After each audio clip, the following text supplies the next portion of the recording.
lovely to see you all again. It's a beautiful autumn day and I hope you're all well and happy. Today I want to talk about personal power. It's something that I never thought about when my children were little, well, not consciously anyway. And it's something that I want you to think about after you've listened to what I've got to say today. Personal power, if you haven't got it over a situation, it can make you feel a bit hopeless. And you can also then start to make the wrong choices when you're feeling that hopeless and your self-esteem is probably quite low at the time. The other thing, of course, to think about is how personal power is when we think about children, because they don't have any. Okay, I like to think of children as plants at the moment. So here we are with my little drawings again that aren't brilliant. So here's the sort of the plant that's not doing very well. Okay, it's not been nurtured, it's not been watered and fed, it's not had any praise or a lot of love, and so the plant is wilting and it's grown up to have hardly any fruit and not very good. Then here we have the plant that's had lots of love and attention, that's been fed and watered, and as it's grown into its full height, it's got lots of fruit on it. And that's how I tend to think about children, to explain how we need to help them flourish and turn into beautiful, responsible adults. Okay, if we think about how we treat children, and that includes our body language, we might be saying one thing but our bodies are sort of showing a different thing altogether, because we actually only really listen to 10% in words. The rest of it is our facial expressions and our body language. So if a child is is criticised, has put downs, that's smacked, that's not treated with respect or love, then that child can become an angry, won't try, cheeky or rebellious adult. And it sort of leads to the plant that's not grown very well. But if we're consistent, we praise and respect children, have clear boundaries and give them choices, then they turn into happy, friendly, flexible and respectable adults who make lots of friends. So it's really important how we treat children and how we speak to them. And part of that is giving them some personal power. Now, parents tend to think that they need to be in control all the time, and you do to some degree.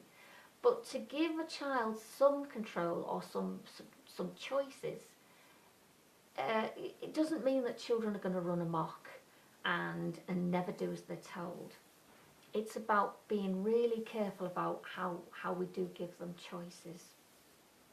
Okay, if you've got a parent that is too in control, it can lead a child to be dependent in the first instance. And some parents do that because they want their child to be dependent on them. They feel it makes them feel needed. But unfortunately, if we don't help a child to become independent, then that child as an adult can't make decisions for themselves, tends to lean on other people, and can be led down the wrong path to make the wrong choices when they're grown up. Okay. Then there's the parent that does it because they feel that's how they can control the child's behaviour.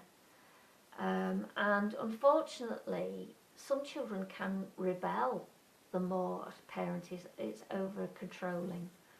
And then the parent feels they've got to control even more, and then the child rebels even more, and it's all a vicious circle that happens and doesn't get anybody anywhere. So how can we give children some choices, some personal power? Well, an example of that what might be that you want a child to wear a jumper because it's cold outside. So you could say to the 3 or 4 year old, right, you can wear the red jumper or the green jumper. And that way the child feels they've got some control and some choices, but you're still getting them to wear the jumper. Another one may be that you might think, well, we need to get these toys cleared up before tea. So you could say to the child, right, if I'll help you, we'll clear all these toys away. If we do it quickly enough, then we might have time for a story before we do tea.